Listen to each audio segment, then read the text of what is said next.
right now I'm very fortunate to have sitting right next to me is Paul Shannon. He's a storyteller and he's also a singer. And we happened to sit down with him one afternoon and he just pops out and starts singing. And it's like, whoa, where did that voice come from? Where did that voice come from? I guess it came from my mother and my grandfather and my roots. Yeah. Your roots, Yes. yeah. And you've got quite a background. Why don't you tell us just a little bit about your background, and then we're going to have you do a little singing and storytelling. Okay. My background, I grew up in Philadelphia. Good city. I was in a men and boys choir down at St. Francis de Sales. Now, in Philadelphia, it was quite a wonderful choir then. They were the ones that did the first little drummer boy with the Philadelphia Orchestra. Yeah. So that was a good training there too. That was an Italian. Angelo Della Pica taught us how to sing. Really? Well, you know how those Italians are. And then, of course, high school, I wanted to be in the plays and the musicals. And I'm very lucky. In about my senior year, I auditioned for a place called LaSalle Music Theater in Philadelphia. Now, at that time, there weren't a lot of theaters in Philadelphia, and this was a semi-professional theater. And there were, a lot of people in the shows, and I did it for 7 summers. And what an experience. It was a great training, because when I did go to New York, rehearsals and the protocols of the theater, showing up on time and knowing your part, discipline, all of those things, they were already there from this theater. Dan Rodden was the director, and he put it all in. And these people that I worked with a lot of them have made lifelong careers in theater, and I can't believe how many of them out of this one place. So that was a great training ground. I went to New York. I was in Juno and the Paycock, another Irish. It was a play with Geraldine Fitzgerald. Oh my gosh! And that was a thrill.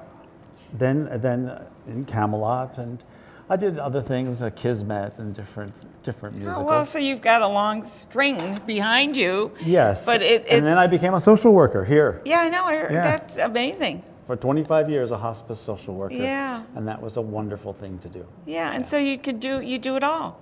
Well, I don't know about all of it. My stories are just my stories. I'm not the storyteller that has, other people's stories. Yeah, no, you have your own stories, and I love the story you did tell us about your trip to Ireland. But what are you going to do? You're going to sing or talk? Which would you like to do? Tell your story, or? Well, I came to sing, right, because I'm going to. You're going to be over at Singles Outreach and doing a Singles Outreach, night. Doing an evening of music on March 4th. And anyone's invited, I understand. It's open to the public. You don't have to be single. No, not at all. And and Malcolm Kogut is my musical director. Hey, Malcolm. And he has been rehearsing with me for the last 2 months, so we've got a lot of nice songs. Great, okay. But the song I brought today, I brought 2, but one is, it's about a man who's just a simple man who has modest home and family, and he's content with his lot. Okay. Oh, the old turf fire and the hearth swept clean. There is no one half so happy as myself and Paddy Keene. With the baby in the cradle, you can hear our mammy say, wouldn't you go to sleep, Alana, till I wet your daddy's tay?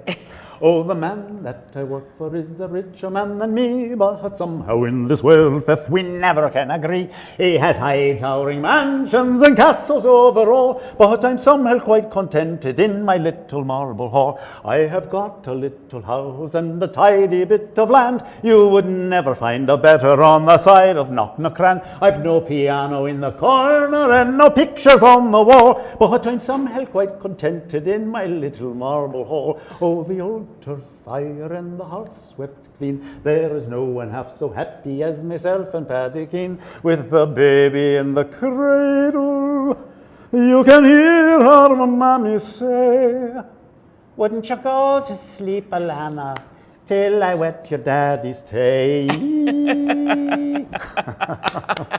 Oh, that's wonderful. Doesn't I love those Irish songs? Do you have time for another one? Absolutely. Go ahead. This is called The Meeting of the Waters, and this is a song there's a reference to the Vale of Avoca, which is the Valley of Avoca. Avoca is a place in Ireland. And there's mountains where 3 rivers come down, and then they join together into one river, and then they go out to sea. So, yes, I left the theater and I became a hospice social worker, but I didn't stop singing. I know. And when I visited patients and their families, there were a lot of opportunities to sing Danny Boy and Ave Maria and so on.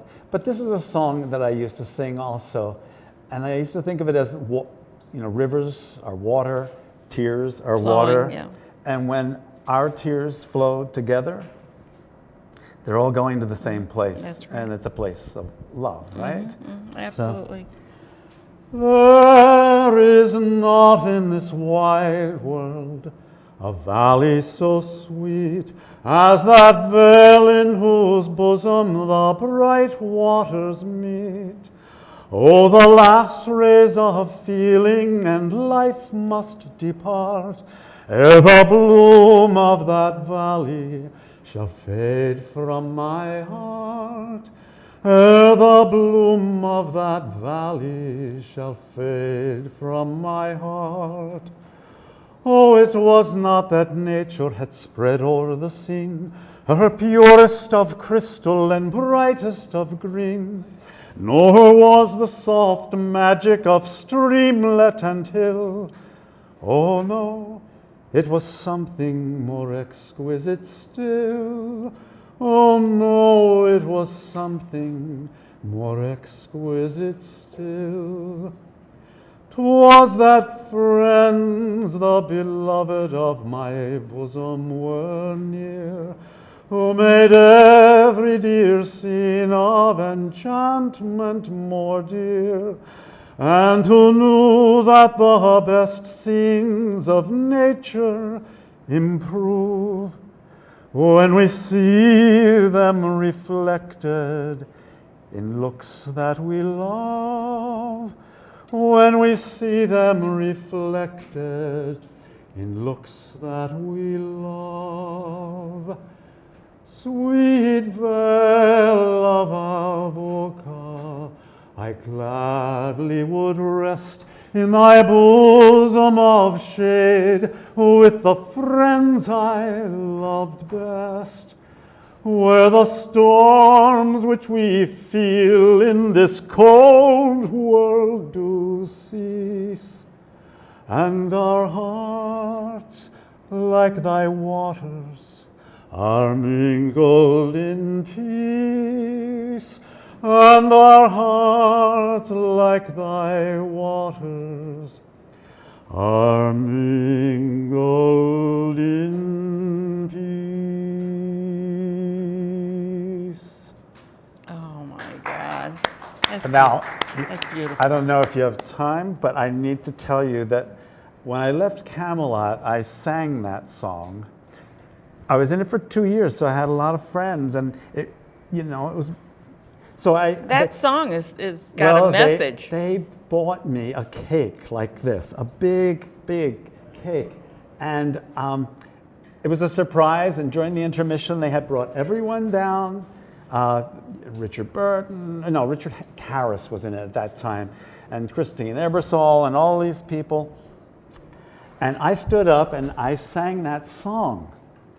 And when I got to the last verse, I was very moved because I could see their faces. And on the last verse, They were hanging on it. Well, I said, "'Twas that friends," that part. I went, "'Twas that friends, the beloved of my bosom." And and I sat down and I just was trying to keep from crying, but The emotion. they were all giggling.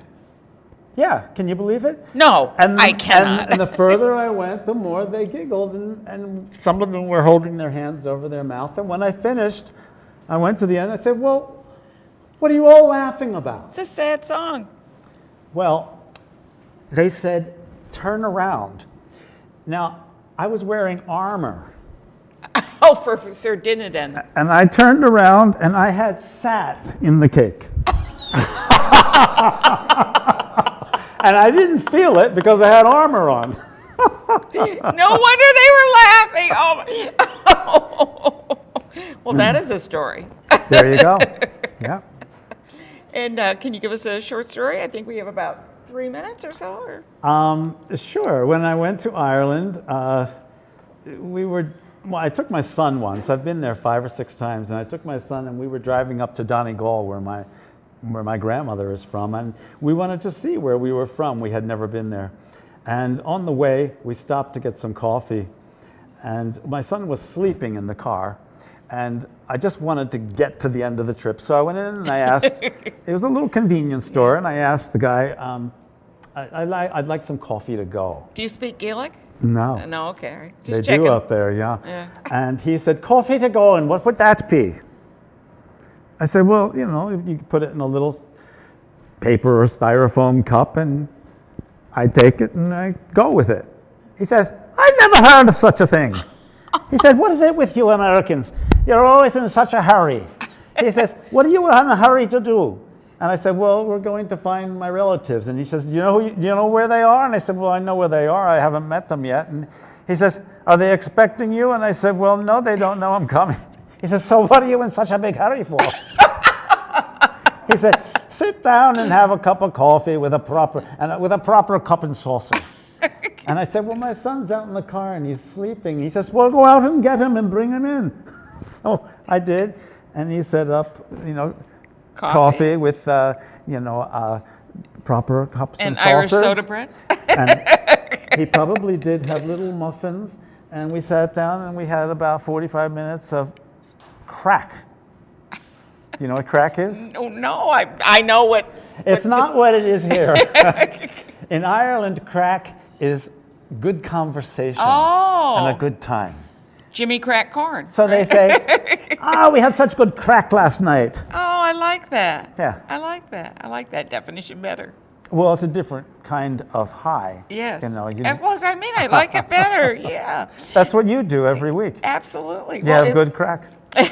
It's funny that you say that, because when I went back to Italy, my relatives did not know I was coming either. So but they let me in. Yeah, they did too. We had to stay with them for a week, though. Well, we found where they lived. The priest told us where they lived. They were still there, and when we got there, we went to the church too. We knocked on the door, and the son answered. Well, he didn't answer. He kind of cracked the door, and he said, "What do you want?" And I said, well, "I think we're your relatives." And he said, "Da! They think that they're relatives." And I said, he said, "Give them names." I said, Grace Sheridan, Charlie Hawkins, Bridget Coyle. He called the names in, and then the father said, "Let him in." Okay. So we found our relatives. Well, it's these stories, and not only these stories, but many others you can hear at Singles Outreach when he appears there. But I want to tell you, it's going to be on next week. We got Brown School. They're going to be talking about community outreach. The Blue Sky Boys, great play over at the Rep. Hair at Slock, Rumors at Troy Civic, the Wine Festival, and a birthday celebration for F.F. Proctor. Thanks for watching. I hope you enjoyed the show. I know I had a ball. And thanks for being here. Thank you for having me.